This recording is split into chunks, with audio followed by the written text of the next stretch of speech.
Hey everybody, Graham here from therecordingrevolution.com, and you are smack dab in the middle of recording month. So welcome to my humble abode. I've written a bunch of songs last month, hopefully you have too. And so today I'm actually starting tracking of my EP. So we're starting with drums, and my buddy Logan Leopold is here to track some drums. But what I wanted to show you guys today for YouTube is what I'm calling the fat mic trick. And I stole this, like every good idea I've ever had. I stole this from Greg Wells, an amazingly talented engineer. He's mixed Adele and a bunch of other people. And he does this thing with his drums when he's tracking where he sets up the mics and he sets up this extra mono mic in the center of his kit to get this really, really fat sound. So I want to show you the placement, and I want to show you in Pro Tools what it sounds like by itself, and then what it can do with all the other mics if you bring it in. It's just gonna, if you have a good drum sound and you want something that's just super rich and super fat to blend in and give you just that punch that might not be there, this mic can do the trick, and it sounds awesome today. I'm really excited to do it on the record, but I wanted to show you while you guys are recording this month. So come take a look at what we're doing here. I'm just using a Kel HM2D, which is a large diaphragm condenser mic, but this EQ on this mic is real rounded off. It's not real bright, and I like that. That was a choice I made, but literally it's just a condenser mic right over the shell of the kick drum, looking down right at the kick drum. And it's picking up some toms and some snare, but it's not facing any of those directly. It's literally just in the center of the kit. It's rejecting a lot of the cymbals. It's not going to be a cymbal mic. It's just going to be like this weird, fat, low mid-rangey mic that I'm probably adding a little bit more of EQ to it, a little bit more low end, maybe 100, 120, whatever you find for your mic to give it more fatness. And you can compress the crud out of it and get a really cool sound. All right, so here I've got these tracks in the Pro Tools session, and I've got, 9 microphones on the kit today. So I've got a kick inside, kick outside, snare top mic, snare bottom, the 2 toms, stereo overheads, and then I've got this fat mic channel here. And what I want to do is play you the drums with everything but the fat mic. So this would be more of a typical mic setup, a couple of mics overhead the kit, and then all the close mics. And the goal is to get a great sound with those mics, all of those. You don't need this fat mic. This is something in addition. So here are what the drums sound like without the fat mic.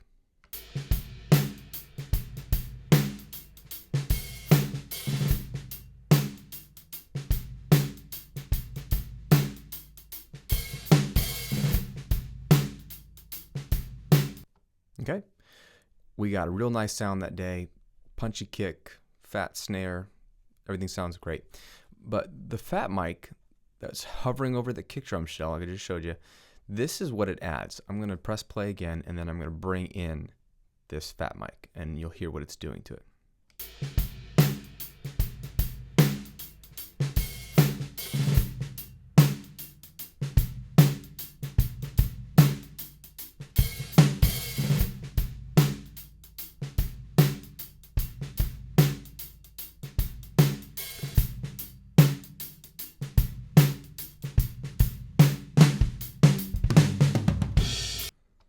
Right? It's a nice subtle addition. So here it is again with no fat mic, and then I'll bring it in.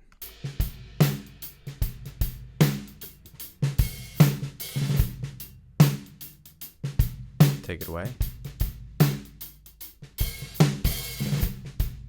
Bring it in. You hear it adding a lot of weight to the kick drum and the snare drum. So here it is by itself.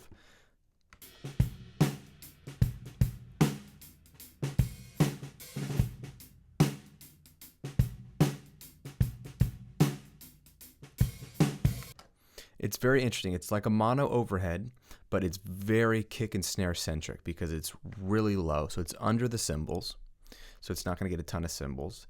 It's not really close to the hi-hat, so it's not going to get a ton of hi-hat. It's facing down to the floor, so it's going to get resonance from the kick drum shell. It's going to get resonance from the toms and the snare.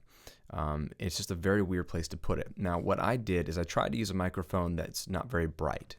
And so I used, I think at the time, a Kel HM2D, which has got a very round sound. It doesn't have any boosted top end whatsoever. Almost like a ribbon mic, real warm. And then I added some EQ. So I've got an SSL here, and I've just boosted. I cut out a little bit of 300, sounded kind of muddy, and I got a healthy boost here, almost 9 dB boost of 86. So I brought out some more low end and a little bit of a filter. And this is something that if I were recording this mic through a channel strip, you could do this on the channel strip, on the EQ, on the YN, and get exactly the tone you wanted to. So mic placement, and then I'm going to print this EQ to this track because this is what I set up on tracking day. But by itself, it sounded like this. EQ. EQ added a little bit more roundness at the bottom. And then again, just press play, and then I'll bring in the Fat Mic, and you can hear the weight that it adds to the kick and snare.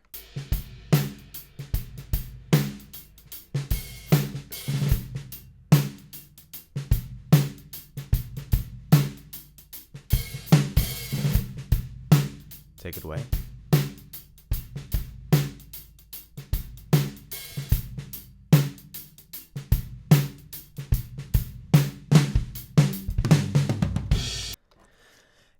That's what the Fat Mic does for you. You can crush this with compression, and it can add a lot of energy to your mix in a very focused way because it's not compression on your overheads, and it's not compression on a really thwacky snare drum. It's compression on a very round,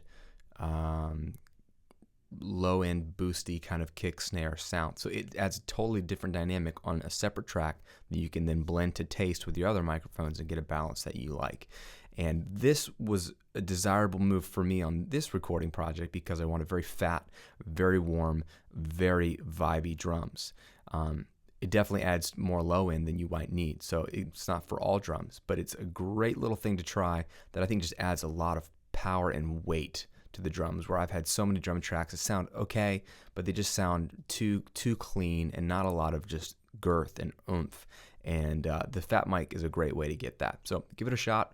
Mic up an extra mic if you got it next time over the shell of the kick drum, kind of in the center of the kit. Play around till you get a sound you like, and maybe a little bit of EQ to boost some of that low end.